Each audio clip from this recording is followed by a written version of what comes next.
தேசியம் இருக்குது. What is unique about it சொல்றதுல வந்து ஒன்னும் ஒரு யூனிக் பொசிஷன்லாம் ஒன்னும் இல்லையே, இது ஒன்றும் ஸ்பெஷலா ஒன்னும் இல்லையே, இதுல இது எந்த விதமான தனித்தன்மையும் கிடையாது. எல்லாரும் வாடிக்கையா சொல்கின்ற ஒரு இதான் இருக்கு. நான் சொல்றேன், நிலைப்பாடை சொல்ல வேண்டும். ஒரு அரசியல் இன்னைக்கு நடைமுறை அரசியல்ல, நிகழ்கால அரசியல்ல இருக்கின்ற பிரச்சனைகளை பற்றி அவருடைய நிலைப்பாடை சொன்னால்தான் அவர் அரசியல் கட்சி எந்த இடத்துல இருக்குது நம்ம முடிவு பண்ண முடியும். சொல்லட்டும் சொல்லட்டும் சொல்ல சொல்ல நம்ம என் கருத்தை நான் சொல்ல ஆரம்பிக்கிறேன்.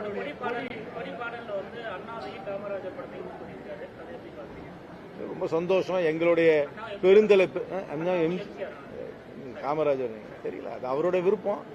அவருடைய விருப்பம், யார் படத்தோனா போட்டுக்கலாம். இதெல்லாம் கிடையாது. எல்லாம் கொடி கட்சியோட கலரு, கட்சியோட லெட்டர் பேடு இதெல்லாம் வச்சு மக்கள் முடிவு பண்ண மாட்டாங்க. அவரோட நிலைப்பாடை வச்சு தான் மக்கள் வந்து இவர் எந்த நிலையில இருக்கிறாருன்றது ஒரு ஒரு முடிவு பெற முடியும். அப்படிதான் என்னால முடிவு பெற முடியும். ஒரு புக்கை வந்து கவரை வச்சு என்னால் புக்குக்குள்ள என்ன எழுதியிருக்குன்னு பார்த்து தான் இந்த புக்கு நல்ல புக்கா இல்லையா நான் சொல்ல முடியும் இல்லையா. கவர்ல நல்ல கலர் இருக்கு, அதனால இது நல்ல புக்கு என்னால சொல்ல முடியாது.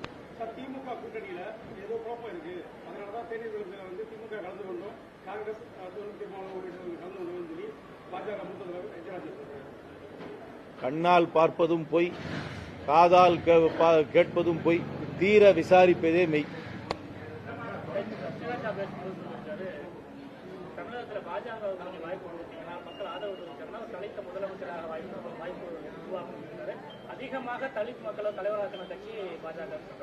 அண்ணாமலையை கேட்டுட்டு சொல்றாரா கேட்காம சொல்றாரா, அதுதான் எனக்கு சந்தேகமா இருக்கு.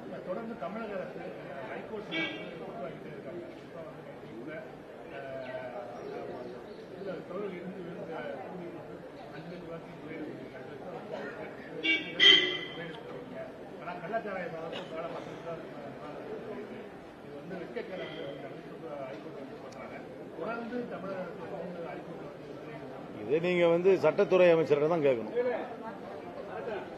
அதனால ஆனா காம்பன்சேஷன்ன்றத ஒரு ஸ்டாண்டர்டைஸ் பண்ணணும். நானும் ஏத்துக்கிறேன். இந்த ஒரு இழப்புக்கு ஒரு மாதிரி, இன்னொரு இழப்புக்கு இன்னொரு மாதிரி கொடுக்காம கொஞ்சம் ஸ்டாண்டர்டைஸ் பண்றது நல்லது.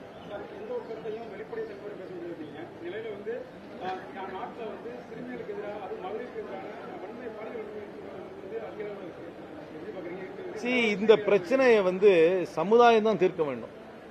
வீட்டில் நம்ம வந்து பசங்களை வளர்க்கும் போது நீங்க பெண்களை மதிக்க வேண்டும் என்று அவர்களுக்கு அந்த சின்ன வயசுலேயே ஊட்டி அதை வந்து அவர்களுக்கு அதை தெரிவிக்க வேண்டும். இது அரசாங்கம் வந்து இதை தடுக்க முடியாது. அரசாங்கம் வந்து தவறு செய்தவர்களுக்கு தண்டனை வாங்கி கொடுக்கலாம், விரைவில் வந்து விசாரணை நடத்தலாம், யார் வந்து உண்மையாக இது மாதிரி செய்திருக்கிறார்கள் என்பதை பார்க்கலாம். ஒரு சம்பவத்தை எந்த ஒரு அரசாங்கத்தாலையும் தடுக்க முடியாது. இது சமுதாயம் தான் இதுல மாற்றம் கொண்டு வர வேண்டும். சமுதாய மாற்றம் எப்படி வர வேண்டும் என்றால், பெண்களை மதிக்க வேண்டும் என்ற உணர்வு சின்ன வயதிலிருந்தே எல்லா குடும்பத்திலும் இருக்கிற சின்ன பசங்களிலிருந்து அதை உணர்த்த வேண்டும். அரசாங்கம் ஓரளவுக்கு பண்ணலாங்க. அரசாங்கம் வந்து இன்னைக்கு இருக்கிற 140 கோடி பேர்ல ஒருத்தரையும் போய் போலீஸ் பண்ணிட்டு இருக்க முடியுமா? யார் எங்க தனிநபருடைய பிஹேவியர் அப்படி அரசாங்கம் எப்படி கண்ட்ரோல் பண்ண முடியும்? அது நடந்துருச்சுன்னா அதை வந்து விசாரிக்கலாம், அதுக்கப்புறம் தண்டனை கொடுக்கலாம், அதை முழுமையாக ஏற்றுக்கொள்ளணும். ஆனா பார்த்தேன், ஒரு 2 சிறுமியை வந்து மகாராஷ்டிராவில் ஏதோ நடந்திருக்கு. இங்க ஒரு என்சிசி கேம்ப்ல தமிழ்நாட்டில் ஒரு சம்பவம் நடந்திருக்கு. அந்த என்சிசி கேம்ப்ல நடக்கிறத வந்து போலீஸ் எப்படி தடுக்கும்? என்சிசி கேம்ப் நடத்துறவங்க பொறுப்பா நடத்திருக்கணும், அந்த பள்ளிக்கூடத்தை நடத்துறவங்க முழுவதும் நடத்திருக்கணும், பொறுப்புல இருக்கவங்க தான் பண்ணணும். அரசாங்கமே எல்லாத்தையும் செய்யணும்னு அதனால சொல்ல முடியாது. அரசாங்கம் இதை செய்தவர்களை தண்டிக்கலாம், இது விரைவில் வந்து விசாரணை நடத்தலாம், கடுமையான தண்டனை வாங்கி கொடுக்கலாம், தான் அரசாங்கம் செய்ய முடியும். ஆனால் சமுதாயம் தன் கடமையும் செய்ய வேண்டும். சமுதாயம் கடமையை செய்யணும், குடும்பங்கள் தங்கள் கடமையை செய்ய வேண்டும். சிறு வயதிலிருந்து ஆண் பிள்ளைகளுக்கு பெண்களை மதித்து வாழ வேண்டும் என்ற உபதேசத்தை ஊட்டி வளர்க்க வேண்டும்.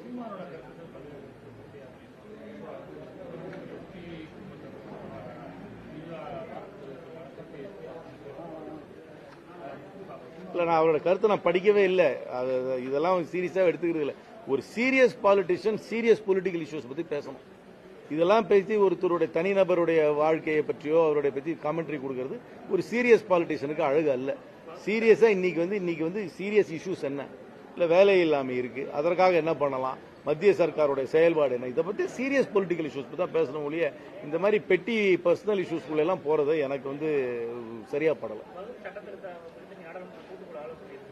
இன்னைக்கு தான் முதல் கூட்டமே நடக்குது.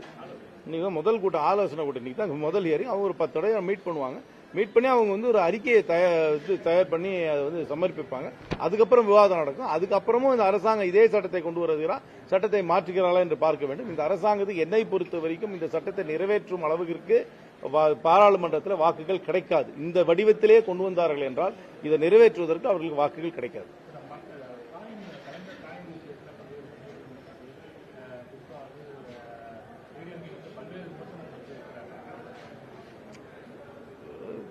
முன்னாள் முதல்வர் பெரும் தலைவர் அவருக்கு வந்து காயினிட்டது மத்திய சர்க்கார் வந்து வெளியிட்டாங்க.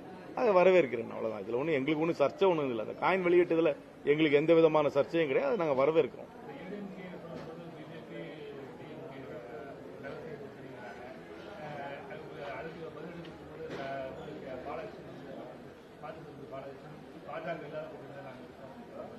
நான் சொல்லுனேன், கண்ணால் பார்ப்பதும் பொய், காதால் கேட்பதும் பொய், தீர விசாரிப்பதே மெய். அவ்வளவுதான்.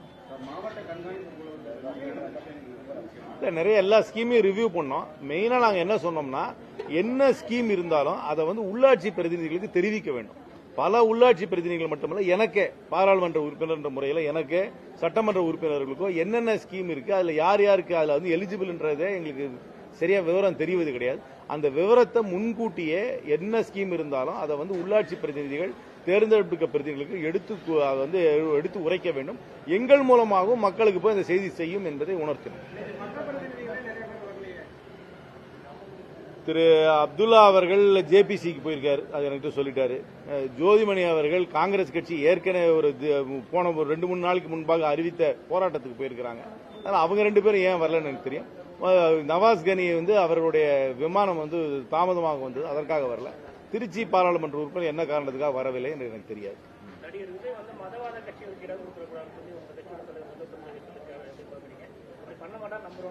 எனக்கு எதான் சொன்னேன், அவருடைய நிலைப்பாடு என்னன்னு எனக்கு தெரியாது.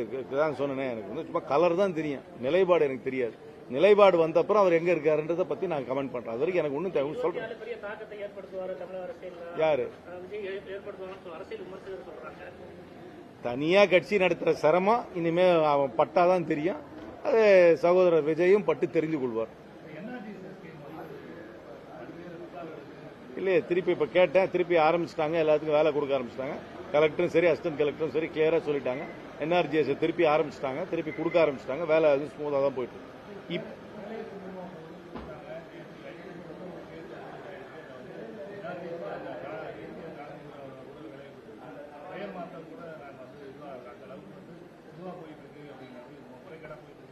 நான் இங்க ரிவ்யூ புதுக்கோட்டையில நான் இப்ப ரிவ்யூ பண்ணேன்.